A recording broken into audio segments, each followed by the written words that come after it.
Hello, and welcome to my YouTube page.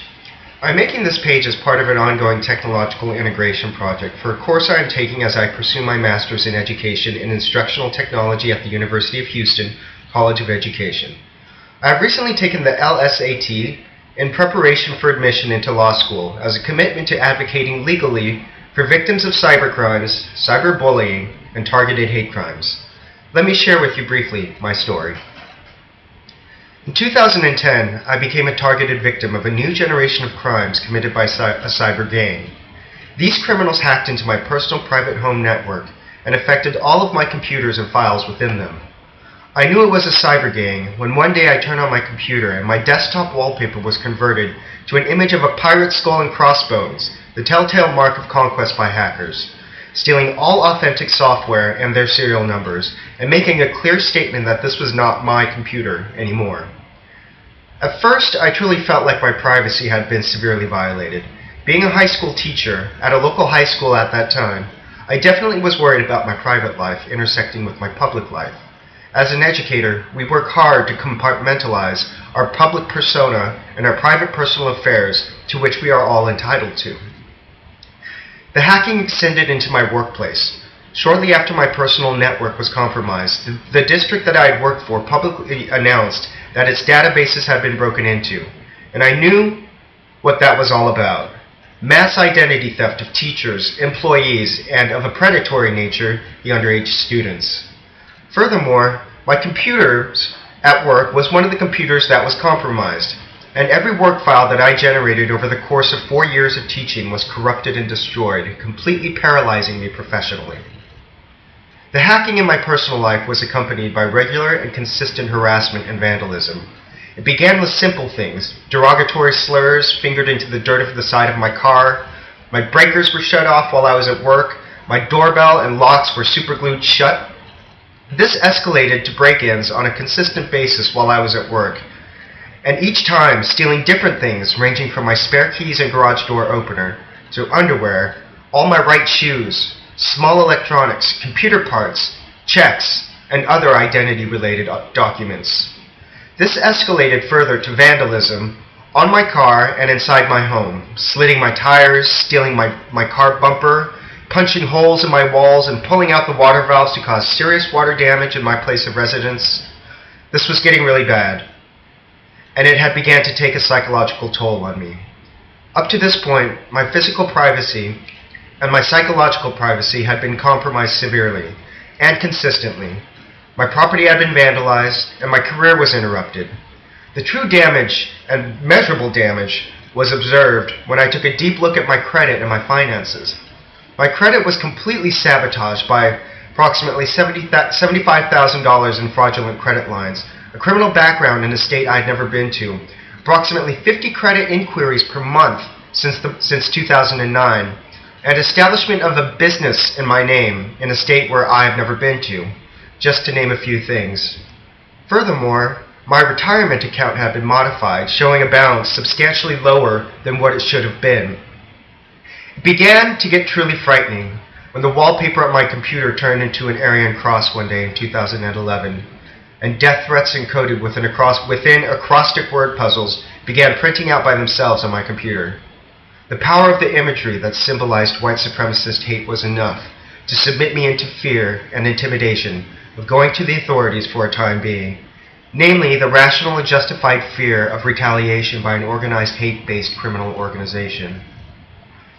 I performed a rootkit analysis, and among the 80 or so scripts that would run by themselves upon starting my computer each time were a webcam launch and a microphone launch, as well as a VPN, virtual private network, through my virtual wireless adapter that had been installed to a server based out of Luxembourg that belonged to, upon further investigation, the cyber gang evil.com.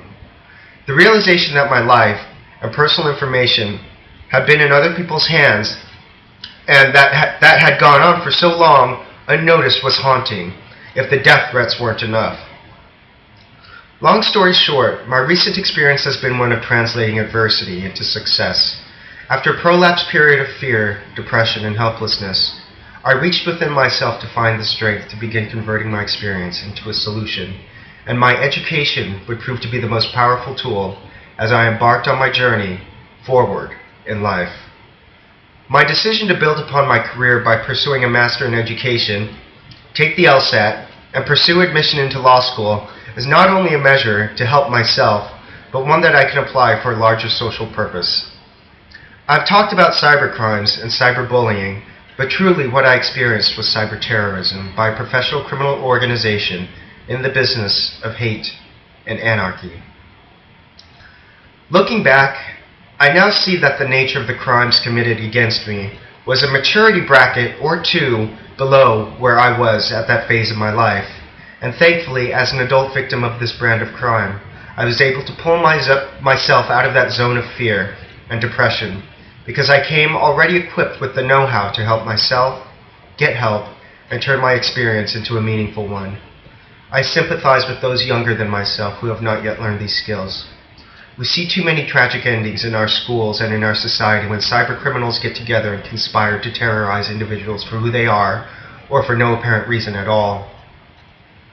And for these individuals where contemplating suicide becomes the final option, one cannot help but review the systems in place to address these criminal and social phenomena, identify specific areas of inadequacy in the system, and propose solutions where they can be realistically implemented. If you ask my opinion, anyone who deliberately terrorizes an individual to the point of them taking their own lives is complicit in their death, thus constituting the murder of a life that would have otherwise been happy.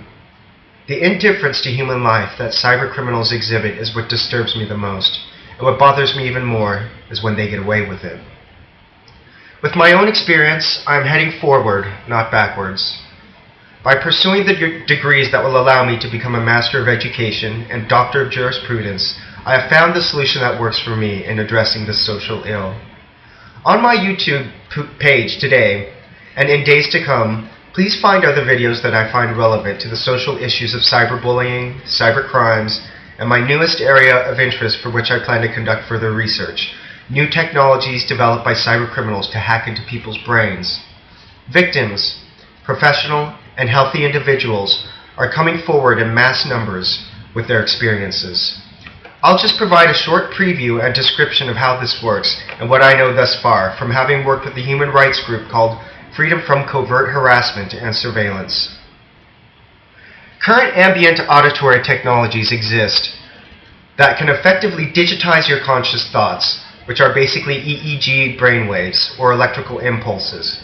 By exposing a targeted individual to a high-frequency bandwidth, let's just say 2700 megahertz, for a prolonged period of time, your EEGs will calibrate with the frequency, making them audible and capable of being digitized to be received by a transmission receiver. This works very much like a telephone line, where your voice becomes embedded in high-frequency bandwidth to be carried over a telephone connection. The same process can be applied to your thoughts, your private thoughts. Furthermore, criminals using this technology can embed their voices, saying anything they want, usually of a harassing nature, as if by conference call. The technology is two-way, so a victim is exposed to barely audible verbal harassment embedded in a high frequency, the same frequency which amplifies their private thoughts to the audible level, then to be received. In total, this creates an effect of deliberately induced symptoms that mimic schizophrenia and comprises auditory torture. The victims who have come forward with the same symptoms and accounts are in the tens of thousands. So this presents a domain of criminality that is beyond insidious and has surfaced within the past 10 years or so. The law and law enforcement are unprepared for this new development in cybercriminality. And cyber gangs know this, and victims suffer daily from harassment, audio torture, and terror on a daily basis.